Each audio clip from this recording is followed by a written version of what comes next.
ସାପ ଓ ନେଉଳ କାହାଣୀ। ଆସନ୍ତୁ ଜାଣିବା ସାପ ଓ ନେଉଳ କାହାଣୀ। ପୂର୍ବରୁ ସାପଗୁଡ଼ିକ ଆଦୌ ବିଷାକ୍ତ ନଥିଲେ। ବହୁତ ସରଳ ଜୀବଟିଏ ଥିଲା ସାପ। ସାପକୁ ଦେଖିବା ମାତ୍ରେ ବିଭିନ୍ନ ପ୍ରକାର ପଶୁପକ୍ଷୀ ତାକୁ ମାରି ଖାଇ ଦେଉଥିଲେ। ତେଣୁ ସାପଗୁଡ଼ିକ ଅତ୍ୟନ୍ତ ଭୟରେ ଦିନ କଟାଉଥିଲେ।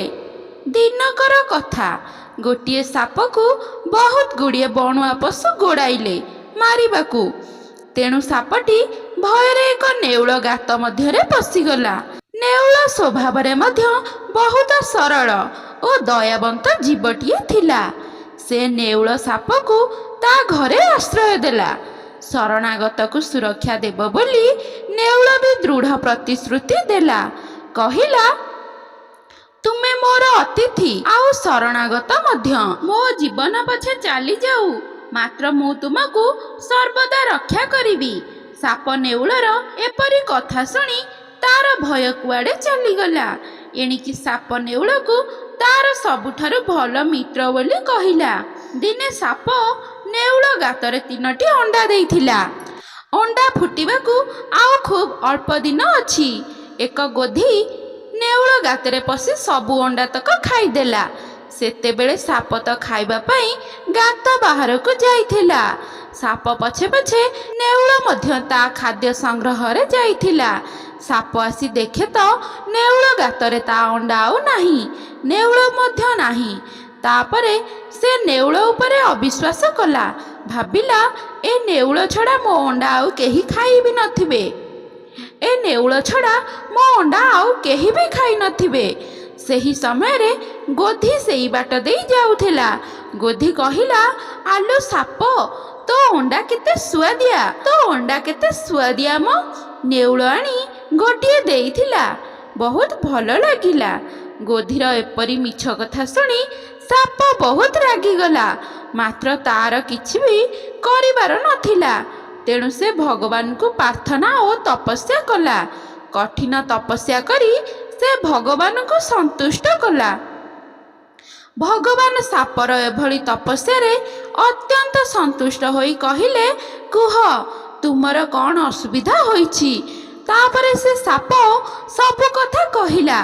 ହେ ପ୍ରଭୁ, ମୋର ସରଳତାର ସୁଯୋଗ ନେଇ ଆମ ଜାତିକୁ ସମସ୍ତେ ମାରୁଛନ୍ତି। କେହି ଯଦି ଆମ ଉପରେ ଅନ୍ୟାୟ କରୁଛି, ଆମେ ତାହା ସହିତ ଲଢ଼େଇ ମୋଟେ କରିପାରୁନାହୁଁ। ତେଣୁ ଆମେ ନିଜର ରକ୍ଷା କରିବାରେ ସମ୍ପୂର୍ଣ୍ଣ ଅସମର୍ଥ। ଆମର ଏହି ସରଳତାର ସୁଯୋଗ ନେଇ ବଣୁଆ ପଶୁ, ମଣିଷ, ଶାଗୁଣା, ଚିଲ ଆଦି ଆମ୍ଭମାନଙ୍କୁ ବହୁତ ହନ୍ତସନ୍ତ କରି ମାରୁଛନ୍ତି। ଏପରିକି ଶେଷକୁ ମୋର ମିତ୍ର ସାଜିଥିବା ନେଉଳ ମଧ୍ୟ ଧୋକା ଦେଲା। ତେଣୁ ହେ ପ୍ରଭୁ, ଆପଣ ଯଦି ମୋ ତପସ୍ୟାରେ ସନ୍ତୁଷ୍ଟ, ତେବେ ମୋ ଦେହରେ ବିଷ ଭରି ଦିଅନ୍ତୁ। ତାହେଲେ ଯାଇ ଯିଏ ମୋର ଅନିଷ୍ଟ କରିବ, ମୁଁ ତାକୁ ଶେଷ କରିଦେବି। ସାପ କଥା ଶୁଣି ଭଗବାନଙ୍କ ଭାରି ଦୟା ହେଲା। ତେଣୁ ସେ ସାପକୁ ସେହିପରି ହଉ ବୋଲି କହି ଆଶୀର୍ବାଦ ଦେଇ ସେଠାରୁ ଚାଲିଗଲେ। ସେହି ଦିନଠାରୁ ସାପ ବିଷାକ୍ତ ହୋଇଗଲା।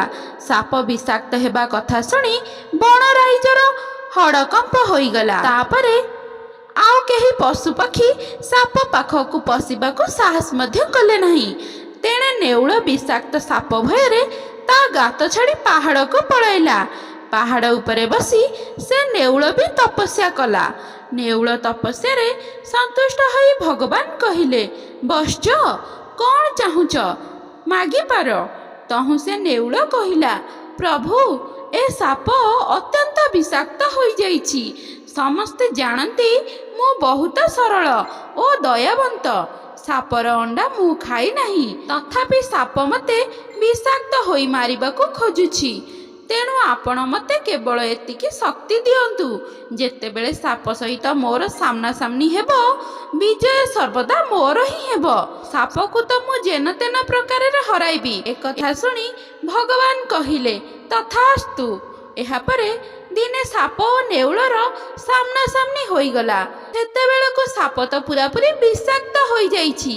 ସାପ ପୁରାପୁରି ବିଷାକ୍ତ ପାଲଟିଯାଏ। ସାପ ନେଉଳଙ୍କ ମଧ୍ୟରେ ଯୁଦ୍ଧ ଆରମ୍ଭ ହୋଇଗଲା। ସାପ ଯେତେ ଚେଷ୍ଟା କଲେ ମଧ୍ୟ ନେଉଳକୁ ମୋଟେ ମାରିପାରିଲା ନାହିଁ। ନେଉଳ ଖାଲି ଖସି ଚାଲି ଯାଉଥାଏ। ସେହି ଦିନଠାରୁ ସାପ ଓ ନେଉଳ ପରସ୍ପରର ଶତ୍ରୁ ପାଲଟି ଗଲେ। ଯେତେବେଳେ ବି ସେ ଦୁହିଁଙ୍କର ସାମ୍ନାସାମ୍ନି ହୁଏ, ଉଭୟଙ୍କ ମଧ୍ୟରେ ପ୍ରବଳ ଯୁଦ୍ଧ ଲାଗେ। ଦିନେ ଏଭଳି ଯୁଦ୍ଧରେ ନେଉଳ ସାପକୁ ମାରିଦେଲା। ସେହି ଦିନଠାରୁ ସାପ ଜାତି ଓ ନେଉଳ ଜାତି ପରସ୍ପରର ମୁଖ୍ୟ ଶତ୍ରୁ ପାଲଟି ଗଲେ।